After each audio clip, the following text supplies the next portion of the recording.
So I recently finished rewatching one of my favorite anime of all time, Yu Yu Hakusho.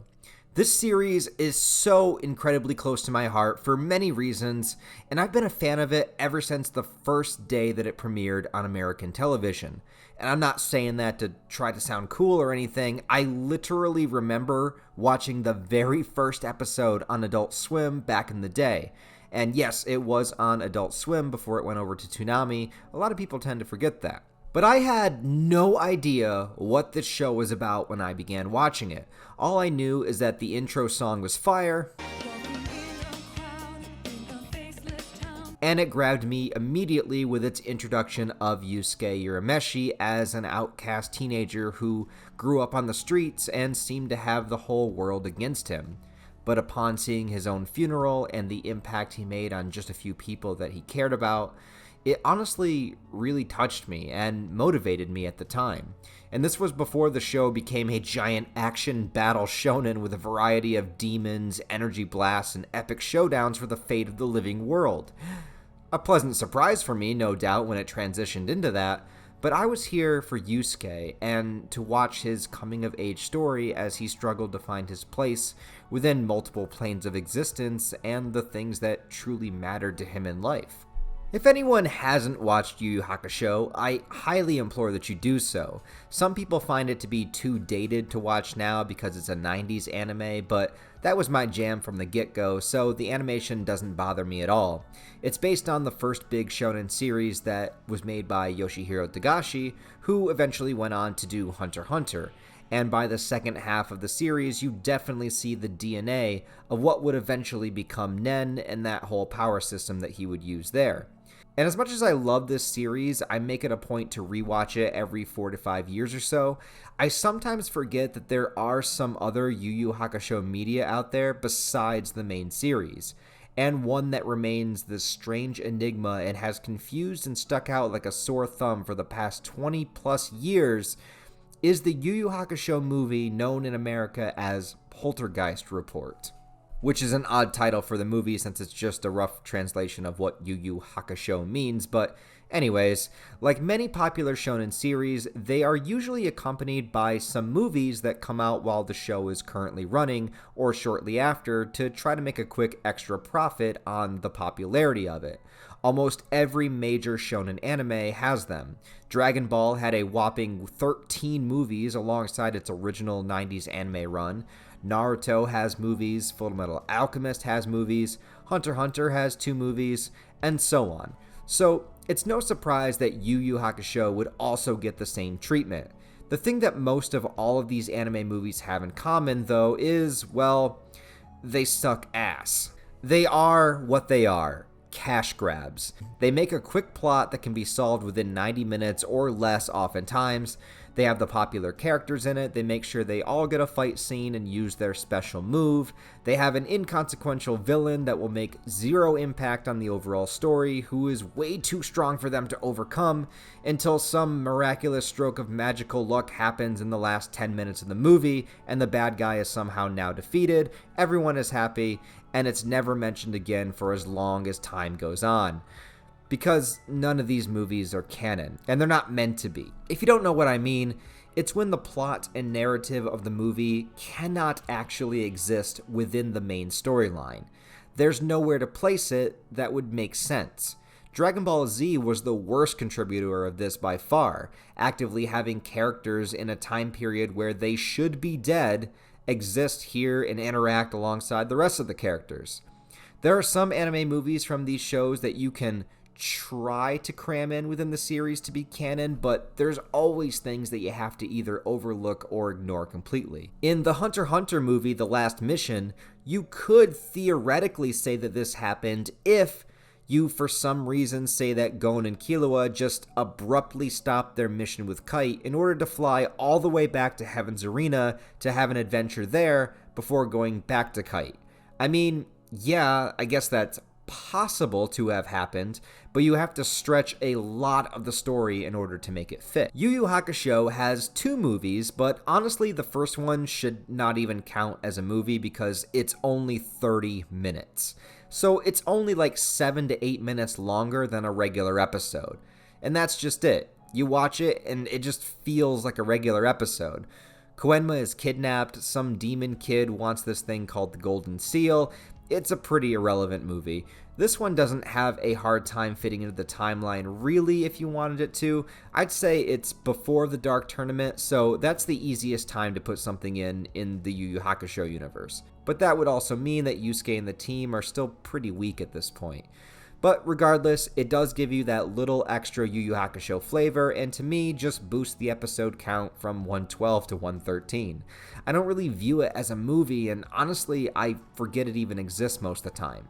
However, this movie was picked up and dubbed by the original Funimation cast, and is available right now on DVD alongside with this thing called Aizu Hakusho, which is kind of like a collection of short little clips and jokes featuring the characters.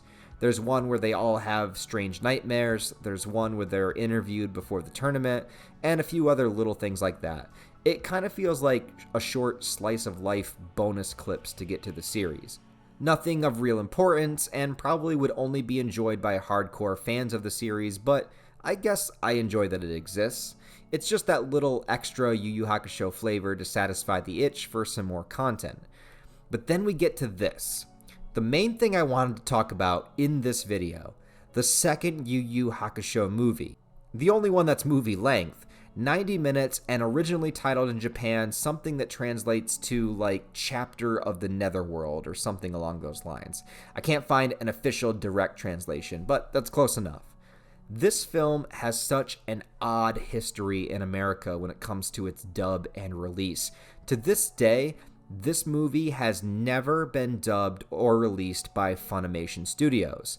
Funimation made a huge name for itself beginning in the late 90s and early 2000s, and one of its first major shows after Dragon Ball Z was Yu Yu Hakusho. A lot of fans, myself included, are extremely attached to the voice acting that was done through them for the past 20 years. I have distinctly heard Yusuke and the other voices in my head in one way and one way only. I know there are the sub-only people out there that wonder why I would even watch a dub in the first place, and to them I say, shut up! But the truth is, a few years before Funimation gained the rights to dub and release the Yu Yu Hakusho series, another studio called Central Park Media were given the rights for the US release of this movie. This was before Yu Yu Hakusho ever premiered on TV, and before anybody in the West even knew what it was. And considering that if you want to try to place this movie within the series canon, you can't, by the way, but if you tried, it would have to be after the Dark Tournament and before the Chapter Black arc. And for those of you that are unaware, that is smack dab in the middle of the anime. And this movie doesn't explain shit to you about who the characters are, what their powers are, what the hell a spirit world is, nothing about Genkai being the spiritual master, nothing about Botan being a Grim Reaper, literally nothing. It assumes that you have already seen and know what Yu Yu Hakusho is. And obviously, like I said, the point of these movies is to cash grab on an already existing property that's successful. In Japan, this movie came out in April of 1994, which was about 2.5 years into the anime's run. But in America, this movie was released on VHS in 1998, which was 4 years before the series would ever play on US television. And the wildest part for me is, I remember this. I remember seeing this VHS tape at the mall, sitting there with this specific cover, probably being sold for like $29.99, and having no idea what it was. In fact, it took me years before I even made the connection of that foggy preteen memory of seeing this VHS cover, and when I watched a few episodes of the actual series when it premiered. One random day, it snapped into my head, and I was like, oh my god, I've seen these characters somewhere before. So why this studio would want to license, dub, and release a movie that you needed to have context for from a show that was not even out yet is beyond me. but it happened. And for some people, this was their first experience in the Yu Yu Hakusho world. Anyways, like I said, the studio that released this was called Central Park Media, and fun fact, they also released a few other anime films that I've reviewed, like Demon City Shinjuku, and even Legend of the Overfiend. God damn it, that movie keeps coming back into my life, and the nightmares don't stop no matter what I do. Anyway, they did their best at the dub. Look, at this point, there was no reference for the English voices. There was only the Japanese. But dear God, trying to watch this movie in their English dub after being so used to the Funimation dub is like nails on a chalkboard, especially with Kuwabara.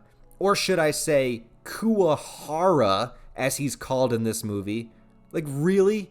Kuwahara? Kuwahara! No, wait! Hey, you mean to tell me you didn't find out any details? Yukina, it's me, Kazuma. It's so very good to see you. But Jari, now you are all out of energy too. Ugh, it hurts my ears just to think about it. It just doesn't work. The only voice I think is actually decent is Kurama's. And it's kind of shocking that it is actually kind of similar to John Bergmeyer's eventual portrayal. No, that's not what happened. But everyone else is just a no in my book.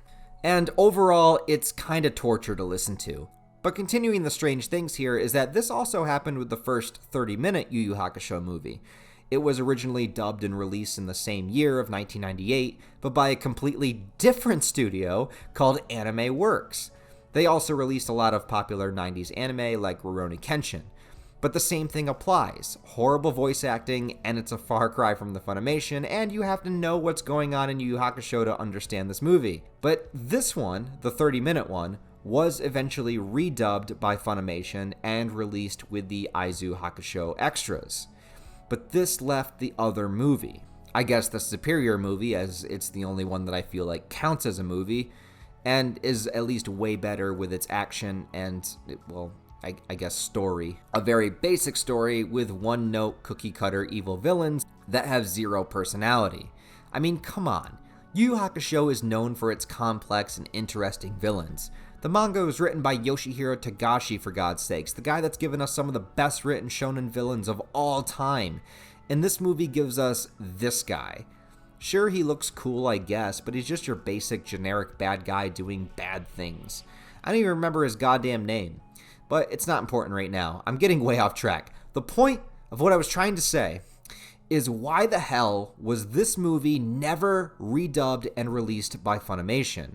In over 20 years now, they have never done it. So what is the issue? Here's what I can gather, and let me tell you, there is next to nothing when it comes to actual verified information about this. Seriously, it's almost like the staff and voice actors of Funimation are afraid to talk about it.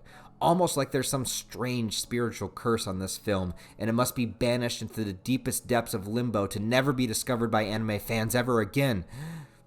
The original dubbing studio filed for bankruptcy in 2009. A bunch of their properties after that were sold off and even later redistributed through other companies, like Legend of the Overfiend. Yes, Legend of the Overfiend was redistributed, but Yu Yu Hakusho Poltergeist Report never was, and it seems to have disappeared.